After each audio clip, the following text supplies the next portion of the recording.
Jean-Yves Aubert était un notable à Chalon-sur-Saône. C'était le mandataire judiciaire attitré du tribunal de commerce de Châlons. Il était connu de beaucoup de Chalonnais. Il était respecté. Il avait été président du Conseil national des mandataires judiciaires.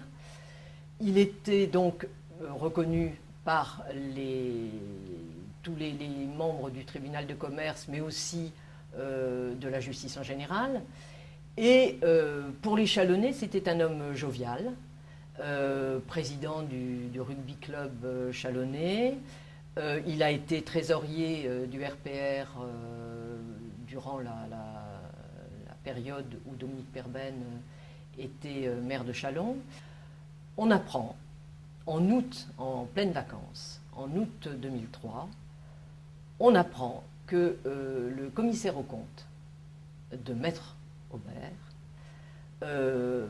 vient de signaler qu'il y avait des gros problèmes, des dérives dans le fonctionnement de l'étude du mandataire judiciaire. Ça fait l'effet d'une bombe à Châlons. Beaucoup n'y croient pas, se disent mais non, c'est certainement pas grand-chose. Et en fait, petit à petit, on s'aperçoit que ces dérives datent de plusieurs années, qu'elles portent sur des sommes énormes. La prévention portera sur 1 million d'euros parce qu'un certain nombre de dossiers ont pu être étudiés, mais tous les dossiers n'ont pas pu être étudiés. Il y a eu des absences d'ordonnance, il y a eu des excédents sur les prises de créances. Comme des dossiers ont disparu, des sommes qui étaient bloquées, détournées, qui par contre travaillaient à côté, voilà, c'était la disparition totale de ces sommes. Donc il y avait une société de recouvrement, la Sogerc,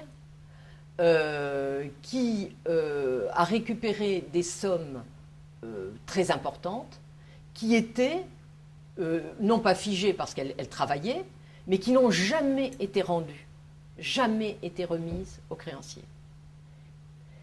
Jean-Yves Aubert a vécu dans l'impunité pendant des années. Normalement, il y a un contrôle du parquet.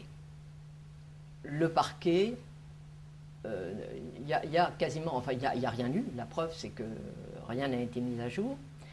Il y a un contrôle du tribunal de commerce. Or, le président de l'époque du tribunal de commerce, André Gencien, m'a dit directement comment vouliez-vous qu'on contrôle Jean-Yves Aubert? On avait totalement confiance en lui. Et puis enfin, il y avait le contrôle, normalement le contrôle des pairs, le contrôle du Conseil national des mandataires. Or, comme Jean-Yves Aubert avait été président de ce Conseil national, on descend à Châlons, l'ancien président, il n'est pas question de lui poser des questions, d'aller fouiner dans ses comptes. Alors on fait un bon repas et puis basta. Il était au centre d'un système. Tout le monde se satisfaisait de sa façon de fonctionner. Certains, sans aucun doute, en ont profité. D'autres se taisaient parce que voilà, il y a un microcosme dans une petite ville. Bon, tout le monde se tait quand on fait partie d'un groupe dont chacun dépend des autres. Mais en fait, il était vraiment au centre d'un système. Il a été condamné à 48 mois d'emprisonnement, dont 24 fermes, et 500 000 euros d'amende. On sait que le procès a porté sur un nombre de dossiers limité par rapport au nombre des dossiers qui auraient pu être concernés par le procès, Mais il n'y aurait jamais eu de procès si le parquet avait dû, et le juge d'instruction, avait dû traiter la totalité des dossiers parce qu'il y en avait 840. Donc l'absence de contrôle est à l'origine de ce fonctionnement parce qu'il aurait été autrement arrêté plus tôt, beaucoup plus tôt.